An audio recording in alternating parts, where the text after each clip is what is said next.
$100,000. First place finisher, number 1 in point.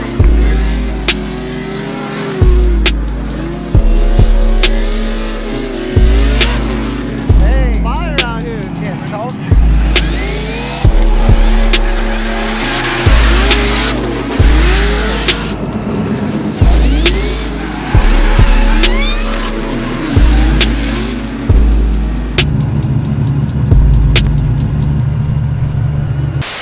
This video is brought to you by Race Tech USA. There are the seats right here. We're running the 119. Been running this seat for like 2 years now. And when I say it is the most comfortable seat I've ever been in, I'm not joking. You can ask any one of my team members, anybody in the grid. I mean, I brag about these seats all the time. Let's see what you're working with, bro. Oh, classic. Nice. Classic. Clutch kickers. Pull off over there. We got the format. Every single driver in attendance has one run, and they can be one and done, meaning that emphatically showing up with 34 vehicles, but we already have 3 incomplete. Come over here to the other side. Since the last time we've been here, it looks like the car has seen some changes. Yep, How about you walk us through? got 100 and something hours into it since the last time you were here. See, we have a drive line mounted. Got everything mounted up utilizing the RTS engine brackets, as we stated in the previous video. Had to do a little bit of machining on a few things to get my belt alignment. And you see we got the daily 5-stage dry sump on it. Then if you look here, the engine's all the way back in the firewall. Total amount, I was able to bring the engine back 5 5/8 of an inch to the back. And then I was able to drop it almost 7/8 of an inch. So our weight's moved quite a bit. My engine is actually, even the front head on cylinder 1 here is, it's even behind the strut towers. So that's pretty good. Kind of a few things I had to do. These headers are super long tube, so they go way down there, and I actually had to end up shifting the drive line over 1/2 inch. Otherwise it was going to be no bueno. I got my plates on from a tube front, but I'm not going to do that until my kit gets here. So I need to know where everything's going to live. Headers are on. As you can see, we got the trans in it. Finally got our bell housing in from QuickTime. Centered up pretty good. Y'all don't mind my wonky cut in there. It's a Temper Harley. I got to fix all that because of the cage being so far forward and this not being a comp only car. And I know Gail, Kim, his girlfriend, they're all going to ride in it. To get the seat out of the roof, I ended up having to cut a couple big old holes in the floor so I can sink the seat down. Got the firewall done. I don't remember if that was done the last time y'all were here either. It's not done. I still got to add a little piece in the center. As you can see, we built the flange all the way around. Firewall is in it.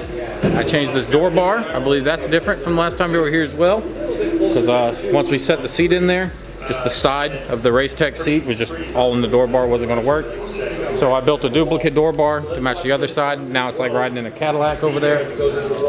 Now if you come to the back, I got the rear bracing built out for the, all this is going to do is hold the bumper up effectively. Water pump is mounted here.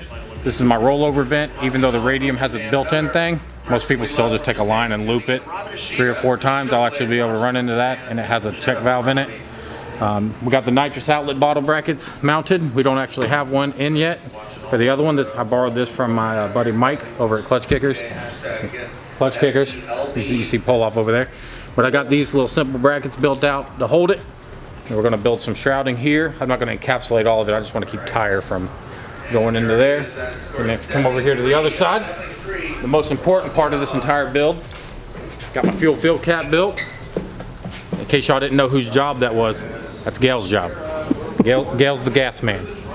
I made a nice little bead rolled piece so I could put a sticker of his face with an arrow on it. 370Z dash. I'm not going to be able to use this one, unfortunately. It's dry rotted from sitting. I might try to fix it, flock it, something. Built a panel for where this was a Navi car, and I'll mount the Motec keypad right there. Other than that, I mean, it's getting there. A lot of work done and a lot of work to do still. That's race cars go. I think my hatch is coming, my hood's coming, and my body kit's coming, but nobody knows when that's going to be.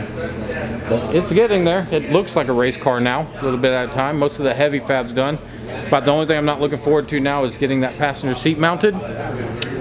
It's actually the #1 thing in the world I hate doing on race cars, because it sucks. I hate doing it. And that particular one, everything has to be made from scratch, because I have to account for the fact that my swirl pot and my radiator lines are actually going to come through the firewall down here, go down and run along the floor line.